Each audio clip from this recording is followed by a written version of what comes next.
Monsieur le Président, Mesdames, Messieurs les élus, nous devons nous prononcer aujourd'hui sur la révision du plan local d'urbanisme et d'habitat, PLUH, de la métropole de Lyon. Ce plan révisé est la traduction réglementaire des objectifs de notre métropole en matière d'environnement, d'urbanisme, de politique sociale et de développement économique à l'horizon de 10 à 20 ans.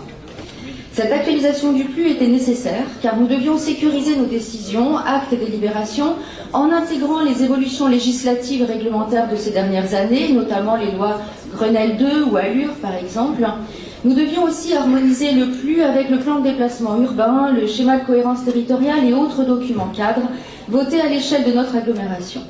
À ce titre, nous reconnaissons tout le travail des services de l'État, de la métropole, des communes et arrondissements dans cette procédure de révision.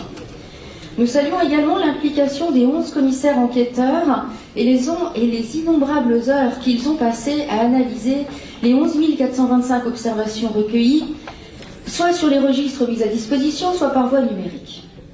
Alors que l'utilité des commissions d'enquête publique est remise en question par le gouvernement et les élus En Marche, qui aimeraient supprimer un contre-pouvoir de plus, nous voulons rappeler ici que les commissaires enquêteurs ont un rôle important, ne serait-ce que pour accompagner le public dans l'accès à des documents suffisamment techniques pour être opaques et décourageants. Nous tenons également à relever que parmi les 11 425 observations recueillies durant l'enquête publique, 9 538 émanaient de simples citoyens et citoyennes. Au-delà du nombre, et cela a été dit, c'est la qualité de ces contributions qui est à souligner, au niveau de réflexion remarquable et avec un effort réel de proposition. Cette qualité de contribution dit quoi? Premièrement, elle dit que nos concitoyens, s'ils se désintéressent à raison de la politique politicienne, sont parfaitement conscients des enjeux présents et à venir sur nos territoires et veulent participer au débat sur l'orientation de nos politiques publiques. Deuxièmement, elle démontre que des collectifs, tels que la Fabrique de la Ville, abondamment cité par la commission d'enquête publique dans son rapport, le collectif Pardieu, l'Assemblée La Guillotière, Valanche, Habitons Mazagran, La Croix-Rousse n'est pas à vendre, mais aussi le collectif Plein la Vue, ou bien le collectif Logement du Rhône, qui regroupe 25 associations sur les questions de l'habitat, etc., ont réalisé un remarquable travail de sensibilisation, d'information et même d'éducation populaire auprès des habitantes et habitants de la métropole. Certains de ces collectifs viennent d'ailleurs d'écrire à chacune et chacun d'entre nous pour exprimer leur déception quant à la faible prise en compte de leurs remarques, notamment dans la partie lyonnaise du PLU, mais aussi pour nous avertir de leur attention et vigilance quant aux décisions que nous allons prendre. Troisièmement, le fait que nos concitoyens prennent leur stylo ou leur clavier de manière collective ou individuelle pour formaliser des observations au stade de l'enquête publique est symptomatique de l'inefficacité démocratique d'une concertation préalable qui a duré 4 ans, mais que les décideurs politiques n'ont pas suffisamment mis à profit pour associer le public à leurs travaux et réflexions. Monsieur le Président, et ce sera le deuxième volet de mon intervention, le GRAM veut souligner ici le manque d'adéquation entre le document que vous soumettez à notre vote aujourd'hui et les enjeux actuels qui se présentent à nous en termes d'écologie, de démocratie et de cohésion sociale. Des enjeux qui préoccupent à raison les habitants et habitantes qui se sont mobilisés lors de l'enquête publique. Il n'est pas possible, Monsieur le Président, Monsieur le Vice-président, mes chers collègues, de nous demander d'approuver un plan local d'urbanisme et d'habitat qui affiche comme objectif premier l'attractivité et le rayonnement de la métropole. Ce n'est pas possible parce que cette injonction à la compétition fratricide entre les territoires est incompatible avec la transition écologique et sociale qui n'est plus seulement urgente, mais qui est devenue vitale. Peut-être cet objectif premier de l'attractivité pourrait-il aller avec le deuxième objectif énoncé dans le PLU, à savoir que notre métropole soit plus active et créatrice d'emplois. Mais encore faudrait-il vérifier que ces emplois créés par la métropole attractive ne relèvent pas principalement des mêmes catégories, à l'image de la Startup Nation, chère à Emmanuel Macron. Mais si l'on voit comment ces deux premiers objectifs peuvent aller de pair, sont-ils pour autant compatibles avec le troisième objectif affiché, celui d'une métropole plus accueillante et solidaire? Par son attractivité et sa création de richesses, la métropole de Lyon tire-t-elle vers le haut les ménages les plus aisés comme les plus modestes? Contribue-t-elle à un développement solidaire de tous les territoires qui la composent ou qui l'abordent? C'est ici que le bât blesse et que l'équation métropolitaine que vous nous proposez ne fonctionne plus. Les statistiques de l'INSEE sont là pour le confirmer. Les arrondissements lyonnais se sont vidés de leurs ménages ouvriers et employés en à peine 30 ans. Les indicateurs de l'immobilier montrent pour leur part que l'obsession de l'attractivité a favorisé en 2 décennies une pression immobilière sans précédent, avec une flambée des prix qui a commencé dans les quartiers centraux où l'on atteint désormais 7 000, 8 000 et même parfois 9 000 euros du mètre carré et qui est voué à se propager sur l'ensemble de la métropole. Alors certes, il est dit et écrit que pour compenser cette flambée d'immobilier, on va accroître la construction de logements sociaux. Sauf que les bailleurs sociaux peinent aujourd'hui à proposer en nombre suffisant des logements pour les plus modestes, les PLAI, et ce d'autant plus dans les secteurs touchés par la gentrification et le phénomène de Airbnbisation. À cela s'ajoute un déficit d'équipements publics criant, que ce soit en termes de groupes scolaires, de crèches, d'équipements culturels et sportifs. Pourquoi ce déficit s'installe-t-il? Parce que pour remplir son premier objectif, c'est-à-dire l'attractivité, le politique se doit d'injecter chaque année des millions d'euros en grands projets et infrastructures pharaoniques, tout en réduisant parallèlement la voilure sur ses budgets de fonctionnement, abandonnant au passage la gestion de ses services publics aux services privés marchands. Ceci est vrai pour l'eau, le chauffage urbain, la collecte des déchets, les transports, la restauration collective, etc., etc. Et au regard de l'étendue du territoire métropolitain et de l'ampleur du service à couvrir, il va de soi que seuls quelques grands groupes privés peuvent prétendre à remporter ces marchés publics qui s'appellent Vinci, Veolia, Vortex, Deco, Dalkia, Keolis ou autres, avec une double conséquence pour notre territoire. Première conséquence, nous reproduisons toujours le même schéma de développement économique et nous n'encourageons pas l'émergence ni l'essor d'une économie plus locale et écologique, plus sociale et solidaire. Deuxième conséquence, comme ces groupes privés ont aussi vocation à rapporter des dividendes à leurs actionnaires, nous soumettons nos concitoyens à un renchérissement des services publics qui vient s'ajuster à la flambée des prix du logement. Résultat, la boucle est bouclée. Quand la pression immobilière est continue, ça s'appelle la sélection sociale par le logement. Et quand les services à la personne sont de moins en moins accessibles, ça s'appelle la sélection sociale par le niveau de vie, seuls les ménages les plus favorisés peuvent continuer de vivre et s'installer dans notre métropole. Il s'agit d'un droit d'entrée ou droit d'accès à la métropole qui n'est pas compatible avec la métropole inclusive, souvent mise en avant par notre exécutif.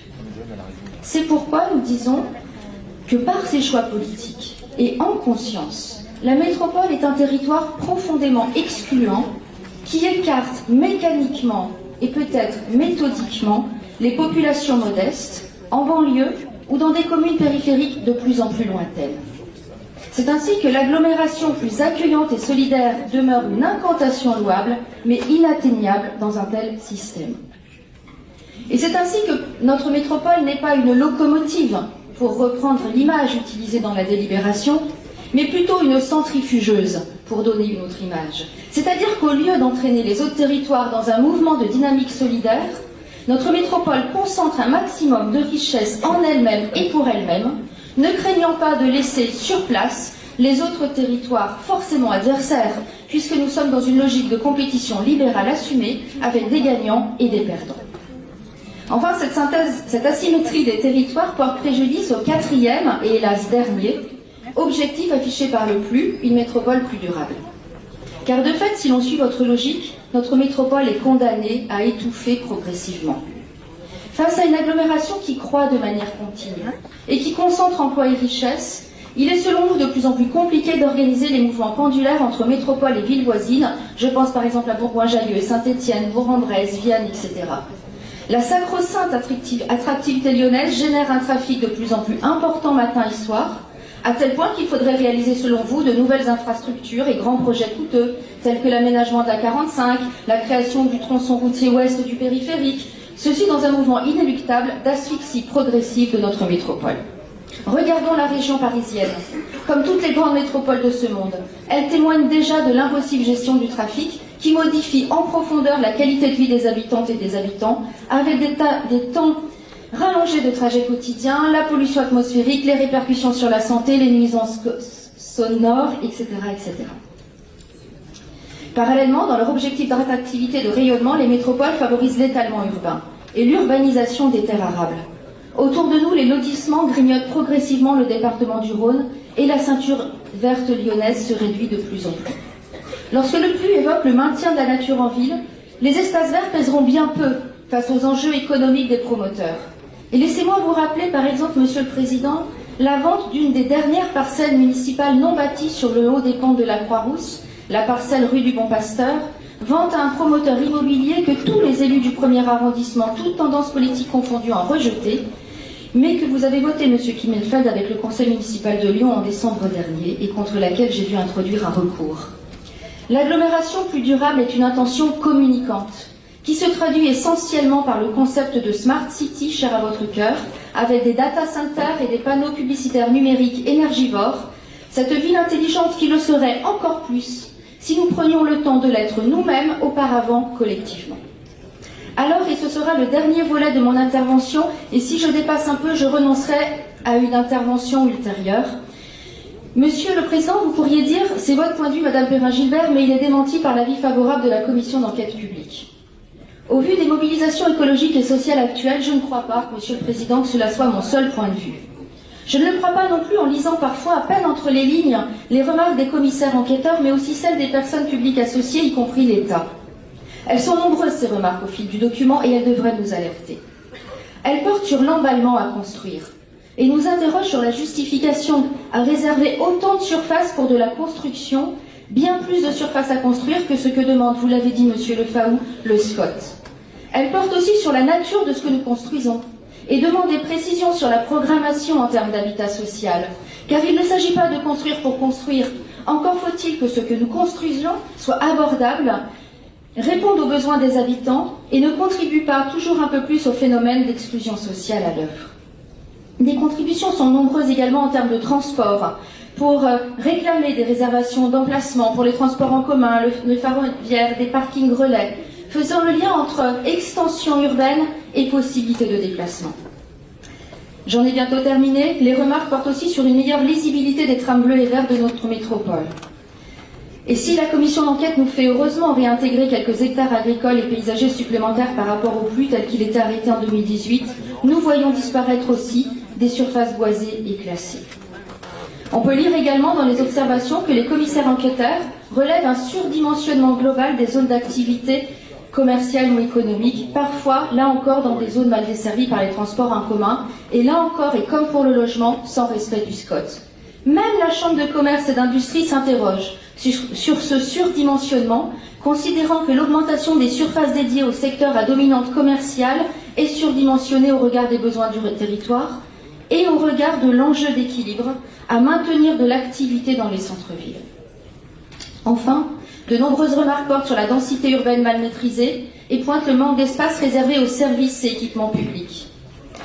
De même, la qualité de l'air, la santé environnementale, la gestion de la ressource en eau et des équipements d'assainissement sont de grosses questions posées par la commission d'enquête et nous n'avons pas trouvé dans les réponses de la métropole de quoi nous rassurer. Je conclurai en disant que ce flux n'est finalement que et je l'ai dit en introduction, la traduction réglementaire d'orientation politique. Donc nous nous abstiendrons sur ce plan local d'urbanisme et d'habitat, mais vous avez compris que concernant les orientations politiques, nous ne les partageons pas et le débat reste à venir. Nous interrogeons en particulier cette propension à une croissance irréfléchie qui pourrait bien empêcher notre métropole à terme de disposer de biens aussi fondamentaux que l'air, la terre ou encore le vivre ensemble. Je vous remercie. Merci.